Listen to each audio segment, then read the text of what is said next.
Hai, Assalamualaikum. So, pagi hari ni kita dah tengok satu lagi topik yang bertajuk Look for deeper cause, ataupun kita perlu selesaikan punca masalah. Biasa kebiasaannya kalau orang yang ada masalah kesihatan, dia hanya tertumpu kepada menutup simptom. Ini apa yang dibuat oleh konvensional lah. Kalau kita sakit, biasanya kita akan makan ubat.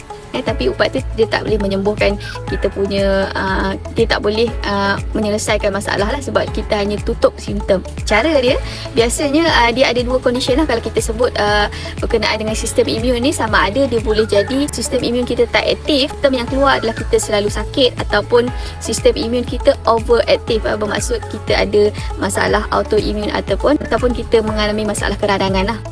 So, perkara ini biasanya akan membawa kita kepada mencari penyelesaian menutup simptom, seperti bergantung harap kepada penggunaan anti-inflammatory, iaitu ubat-ubatan lah, ataupun immune stimulating compound ataupun herba. So, penyelesaian seperti ini adalah untuk kelegaan sementara, tapi gagal untuk address underlying isu di sebalik cabaran imun sistem itu. Sepatutnya kita gali lagi apa yang menyebabkan sistem imun kita jadi macam tu. Secara realitinya, masalah tidak mungkin berbohong dengan sistem imun, kerana apa sahaja masalah yang wujud, ia hanyalah simptom kepada isu yang lebih dalam. Sebab tubuh badan kita memang dia berinteraksi macam tu. Kalau ada something yang keluar ataupun simptom yang keluar, itu menunjukkan ada something wrong yang kita kena address, dia punya punca lah. Kita kena cari punca dan selesaikan. Itu cara macam mana kita nak selesaikan masalah kesihatan. Sistem imun adalah sentiasa berdasarkan tindak balas terhadap persekitaran yang dirasainya. Dia adalah tindak balas. Kalau sama ada sistem imun kita lemah, ataupun kita sakit, ataupun dia overacting, dia keradangan, menyebabkan dia berlaku, disebut sebagai autoimmune punya condition lah. Atau ia dipengaruhi oleh tindak balas terhadap beberapa faktor seperti pharmaceutical drug, herba, toksik, keadaan kesihatan dan lain-lain lah. Seperti kalau macam kita masalah SIBO ni, sebab SIBO lah.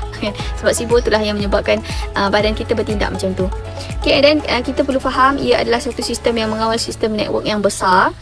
So, ia bermaksud kita perlu take a step back dan fikir kenapa ia berlaku begitu, kenapa ia jadi macam tu, daripada hanya capai bandage solution kepada simptom yang ada. So, simptom daripada simptom yang keluar, tak kira lah tekanan darah tinggi ke, gula kita naik ke, kita tak boleh hanya ambil ubat dan kita tutup simptom tu. Itu bukan cara yang betul lah. Sepatutnya kita address punca masalah dan kita selesaikan. Ini apa yang kita cuba buat dalam MPIN ni kan.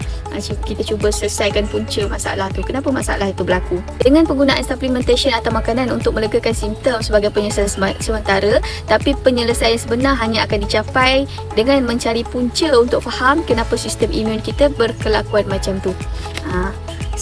Kebiasaannya kita, kalau kita tengok kaedah konvensional, apa yang dia buat macam tu lah.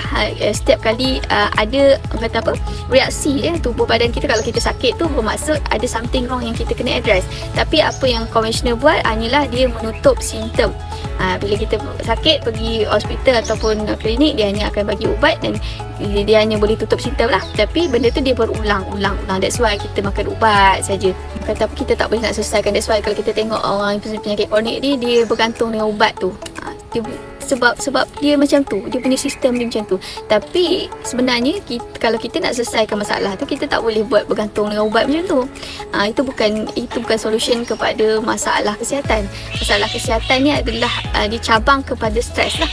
Sistem imun kita bertindak balas macam tu, tubuh badan kita berinteraksi macam tu. Ada sebab kenapa dia jadi macam tu. So, kita kena cari punca dan selesaikan masalah tu. Selagi kita tutup simptom tu, lagi itulah badan kita akan keluar lagi banyak. That's why kita tengok orang yang sakit kronik ni, dia bukan makin sihat dengan makan ubat, tapi dia makin bertambah ubat. Sebab kita tak address punca masalah. Selagi itulah kita tak boleh selesaikan masalah tu. Okay, dan seperti biasalah, benda ni kita kena back to basic saja. Sebab apa-apa pun atas dunia ni kita tetap hamba. Benda tu dia hanya cara macam mana tubuh badan kita berinteraksi. Bila dia keluar something, maksudnya ada something wrong yang kita perlu address dan kita perlu selesaikan. Okay.